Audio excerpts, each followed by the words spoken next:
Hi friends, എല്ലാവർക്കും ഇന്നത്തെ വീഡിയോയിലേക്ക് സ്വാഗതം. അപ്പോൾ ഇന്ന് വളരെ എളുപ്പത്തിൽ തയ്യാറാക്കാൻ പറ്റിയതും അതുപോലെ തന്നെ ടേസ്റ്റിയുമായിട്ടുള്ള ഒരു വഴുതനങ്ങ കറിയുടെ റെസിപ്പി കാണാം. അപ്പോൾ നമുക്ക് നേരെ വീഡിയോയിലേക്ക് പോകാം. അപ്പോൾ അതിന് വേണ്ടിയിട്ട് ഞാനിവിടെ ഒരു മീഡിയം സൈസുള്ള വഴുതനങ്ങ ഒന്ന് ചെറുതായി കട്ട് ചെയ്തെടുത്തിട്ടുണ്ട്. വളരെ നൈസായിട്ട് കട്ട് ചെയ്യരുത്, കാരണം നമുക്കിതൊന്ന് മുരിച്ചെടുക്കേണ്ടതാണ്. അപ്പോൾ അത്യാവശ്യം കനത്തിൽ തന്നെ കട്ട് ചെയ്തെടുക്കുക. അതിലേക്ക് ഞാൻ അര ടീസ്പൂൺ മഞ്ഞൾപ്പൊടിയും 1 ടീസ്പൂൺ മുളക് പൊടിയും ആവശ്യത്തിനുള്ള ഉപ്പും അതുപോലെ കാ ടീസ്പൂൺ സാമ്പാർ കായവും കൂടി ഇട്ട് കൊടുത്ത് അല്പം വെളിച്ചെണ്ണയും കൂടി ഒഴിച്ചു കൊടുത്ത് നമ്മൾ ഇതിനൊന്ന് നന്നായിട്ട് മസാലയൊക്കെ പിടിപ്പിച്ചെടുക്കുക. അപ്പോൾ കൈ കൊണ്ട് തന്നെ നന്നായിട്ട് ഇതിനെ ഒന്ന് മിക്സ് ചെയ്തെടുത്തതിന് ശേഷം ഒരു 10 മിനിറ്റ് നമ്മൾ ഇതിനെ മാറ്റി വെക്കുക. അപ്പോഴത്തേനും നമ്മുടെ വഴുതനങ്ങയ്ക്ക് ഈ മസാലയൊക്കെ നന്നായിട്ട് പിടിച്ചിട്ടുണ്ടാവും. പിന്നീട് ഒരു പാൻ സ്റ്റൗവിലേക്ക് വെച്ച് അതിലേക്ക് അല്പം വെളിച്ചെണ്ണ കൂടി ഒഴിച്ചു കൊടുത്ത് നമുക്കിതിനെ ഒന്ന് വറുത്ത് കോരേണ്ടതുണ്ട്. അപ്പോൾ അതുപോലെ വെളിച്ചെണ്ണ ഒഴിച്ചു കൊടുത്ത് വറുക്കാൻ വേണ്ടി ഇട്ട് കൊടുക്കുക.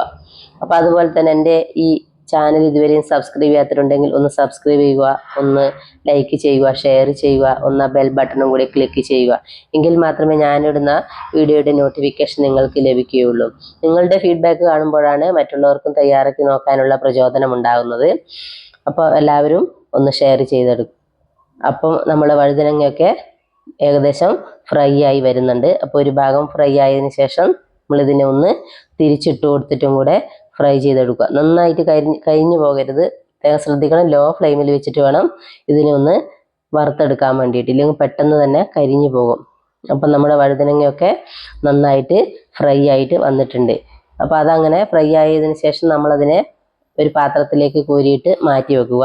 പിന്നീട് അതേ പാനിൽ തന്നെ ഒരല്പം വെളിച്ചെണ്ണയും കൂടി ഒഴിച്ചു കൊടുത്ത് അതിലേക്ക് ഒരു 1/4 ടീസ്പൂൺ ഉലുവയും അതുപോലെ തന്നെ 1/4 ടീസ്പൂൺ ചെറിയ ജീരകവും കൂടെ ഇട്ട് കൊടുത്ത് ഇതിനെ ഒന്ന് ചൂടാക്കി എടുക്കുക. അതിൻ്റെ ആ ഉലുവയുടെ കളറൊക്കെ ഒന്ന് മാറി വരുന്ന സമയത്തേക്കും ഒരു മീഡിയം സൈസിലുള്ള സവാള നീളത്തിലരിഞ്ഞത് കട്ട് ചെയ്ത് ഇട്ട് കൊടുത്തിട്ടുണ്ട്. അതും കൂടി ഒന്ന് വഴറ്റി എടുക്കേണ്ടതുണ്ട്.